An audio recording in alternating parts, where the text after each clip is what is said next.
dished out billions of dollars to Wall Street, and they're doing the bonus dance right now. That wasn't in the fine print, Barney. You know that. Ed, don't condescend to me, and I disagree with you. I'm not condescending to you. I'm just trying to get to the bottom of the story.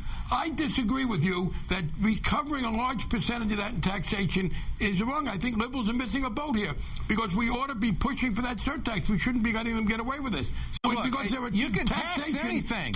Yeah, and we should tax things, and I think you're making a mistake by poo-pooing taxation. That's a major way that you recover that. Well, that was Congressman Barney Frank on this program last night, challenging me on what I see as Congress's inability to do anything about the $30 billion of bonus money that's being paid out to Wall Street this year. By the way, that's a 60% increase over last year. Today, Senate Banking Committee Chairman Chris Dodd proposed a bill that would crack down on Wall Street atrocities like those bonuses by stepping up regulation of the banking industry. The legislation would create a new independent agency to oversee banks, taking regulatory power away from the Federal Reserve. Joining me now is founding editor of the Huffington Post, Roy Sekoff. Roy, I want to make one point. During my radio show today, my wife handed me this note in the heat of the battle of the discussion. What would conservatives say if General Motors line workers got a 60% bonus? What do you think they'd be saying about that?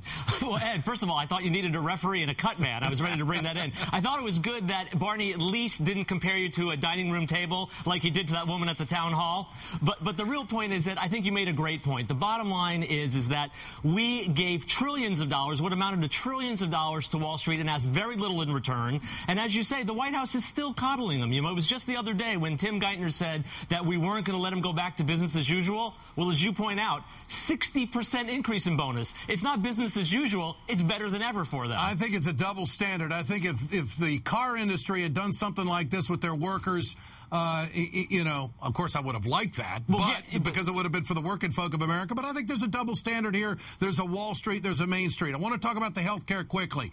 This is developing abortion. Now, the funding of abortion and all of the nuances that go with it. Is this going to be the roadblock to health care, you think, or is there a compromise? Do you think that this is going to stop reform in this country? Well, as you said earlier, you know, compromise on the word abortion, that's not so easy to get. But I think, as the Congresswoman said, it's all about the language. If we just stick to what we already have, which is no funding, federal funding for abortions, that's fine. You can't be, you know, making the women not be able to have a choice in their insurance. So in that way, but you know what? I think, Ed, going back to Chris Dodd and what he did today, he's really swinging for the fences, and I think that is a great thing, because as we look at what happened with health care, the Democrats gave away, right? They gave away everything right before the game even started, and we ended up with this very, very narrow kind of reform. So I think it's great that he's swinging for the fences. I think he learned the lesson from the health care, and I think we're going to see a better thing with this financial reform bill that he put forward. All right, as it looks right now, the consternation that's taken place over in the Senate, how do you think this is going to play out, Roy? I mean, in the blog sphere, there's a lot of frustrated progressives right now that the Democrats didn't come out with a strong enough bill on the House side, that this is 40 million customers going to be mandated to go to private insurance. Tell me how this is reformed. Where's the deal? Ed, I'm scared. I'm with you. You know, it's like we're trying to be happy and satisfied with a crumb and say that's a meal. I don't see the robust plan. When it first came out, the public option was going to cover 100 million people. Now we're talking about less than 10 million people. How is that going to keep costs down? So, you know, as you said, we need some arm twisting. I don't know if Bill Clinton going up to the Hill is enough. Well, I was going to ask you about that. Is Clinton going to have an effect? What do you think?